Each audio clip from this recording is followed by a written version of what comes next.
Hi అండి, welcome back to my channel. ఈరోజు మన ఛానల్లో వచ్చేసి జుట్టు ఊడకుండా డాండ్రఫ్, హెల్తీ హెయిర్ అన్నీ ఒక్క చిట్కాతో వచ్చేట్లు చేసుకుంటూ హోమ్ మేడ్ హెయిర్ ట్రీట్మెంట్కి keratin growth natural hair treatment ఎలా చేసుకోవాలో చూద్దాం. హెయిర్ ఫాల్, జుట్టు రాలడం తగ్గించి హెయిర్ హెల్తీగా గ్రో అవ్వడానికి, అలాగే ఫేస్ పైన ఉన్న స్కిన్ డ్రైనెస్ తగ్గించి బాగా షైనింగ్గా అవ్వడానికి ఒక్క జెల్ని ఇంట్లోనే ఇలా తయారు చేసుకుందాం. ఈ జెల్ని హెయిర్కి అప్లై చేసుకోవచ్చు, అలాగే ఫేస్కి ఒక ప్యాక్ లాగా కూడా అప్లై చేసుకోవచ్చు. ఫస్ట్ యూజ్లోనే మనకు డిఫరెన్స్ కనిపిస్తుందండి. ఈ జెల్ని అవిసె గింజలు, అదేనండి ఫ్లాక్ సీడ్స్ అంటారు కదా, వీటితో తయారు చేసుకోవచ్చు. ఇన్ని ఉపయోగాలున్న ఈ జెల్లో ఎలా తయారు చేయాలో చూసుకుందాం. ముందుగా ఒక గిన్నెలో 1/4 కప్పు అవిసె గింజలు తీసుకుందాం. దానికి ఒక 2 కప్స్ వాటర్ యాడ్ చేసుకుందాం. అయితే మనం దీన్ని ఓవర్ నైట్ కూడా నానబెట్టుకొని యూస్ చేసుకోవచ్చు. లేదు ఇప్పుడు చేసుకోవాలన్నా సరే ఇలా నేను చెప్పిన విధంగా 1/4 కప్పు అవిసె గింజలు ఒక 2 కప్స్ వాటర్ వేస్తే సరిపోతుంది. ఈ గిన్నె ఇప్పుడు మనము స్టవ్ పైన పెట్టుకొని లో టు మీడియం ఫ్లేమ్లో పెట్టి ఉడికించుకోవాలి. మధ్య మధ్యలో కలుపుకుంటూ ఉండాలి. ఈ వాటరు మరుగుతూ ఉన్న టైంలోనే మనకు ఇలా వైట్ కలర్లో ఒక నురగలాగా వస్తుంది కదా, అప్పుడు కంటిన్యూగా కలుపుతూ ఉండాలి.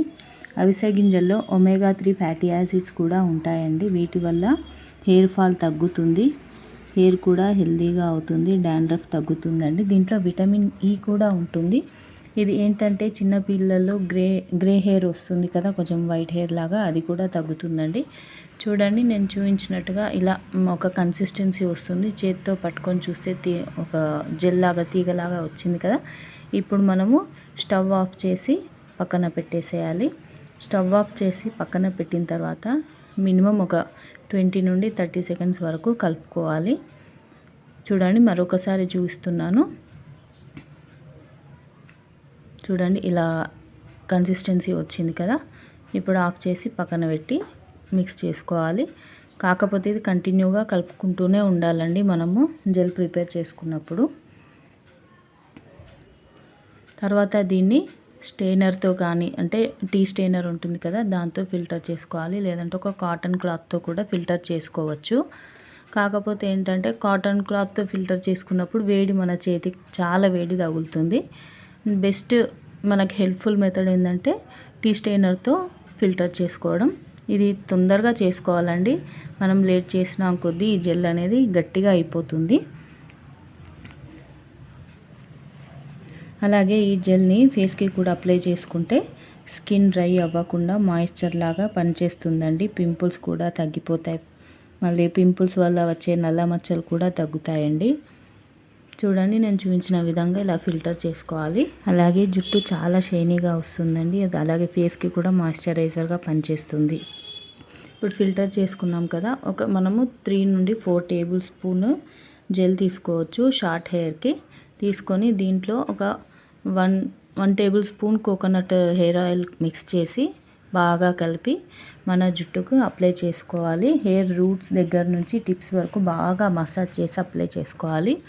చేసుకున్న తర్వాత ఒక half an hour or 40 minutes తర్వాత షాంపూతో హెయిర్ వాష్ చేసుకోవాలి. ఇది ఫుల్ కర్లీ హెయిర్ ఉన్న వాళ్ళకు కూడా కర్ల్స్ పోయి కొంచెం సాఫ్ట్ హెయిర్ కూడా తయారవుతుందండి. మా పాపకైతే ఫుల్ కర్లీ హెయిర్ ఉంది. నేను ఇలా ట్రై చేశాను. కొంచెం నాకు డిఫరెన్స్ కనిపిస్తుంది. అందుకే మీకు కూడా ఏమైనా హెల్ప్ఫుల్ అవుతుందేమో అని చెప్పి నేను చూపిస్తున్నాను. మీకు నా వీడియోస్ కనుక నచ్చినట్టయితే నా ఛానల్ని లైక్ చేయండి, షేర్ చేయండి, సబ్స్క్రైబ్ చేసుకోండి. థ్యాంక్ యూ అండి. Bye bye. Will meet in the next video.